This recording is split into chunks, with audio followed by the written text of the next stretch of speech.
লাউ গাছের ফলন বাড়াতে আমাদের যে বিভিন্ন ধরনের আমরা পুষ্টি দিয়ে থাকি, সেই পুষ্টি দিয়েই কিন্তু আমরা এখানে লাউ পেয়ে থাকি এবং লাউগুলো খুব দ্রুত বড় হয়। এখন পরাগায়নের পর কি কি পুষ্টি দিলে আপনার গাছের লাউগুলো খুব দ্রুত বড় হবে? যে দেখেন অনেকগুলো এখানে ছোট ছোট লাউ হয়েছে, এগুলো পরাগায়ন সম্পন্ন।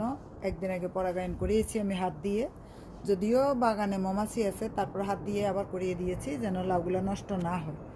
আবার এখন যেটা করব সেটা হলো, এই যে দেখেন গাছের গোড়াতে আমার কলা ছিল বাসায়, তো কলাগুলো যেটা হয়েছে দেখতে পাচ্ছেন নষ্ট হয়ে গিয়েছে। তো এই জন্য আমি যেটা করব এখন, গাছের গোড়াতে এই যে দেখেন মাটি সরিয়ে গাছের গোড়াতে একদম পুরো কলাটাই দিয়ে দিব। দিয়ে এভাবে আমি আবার ঢাকনা দিয়ে দিচ্ছি। দেখেন এই যে একটা কলা দিয়ে দিলাম, এখানে আরেকটা কলা এই যে দেখেন এখানে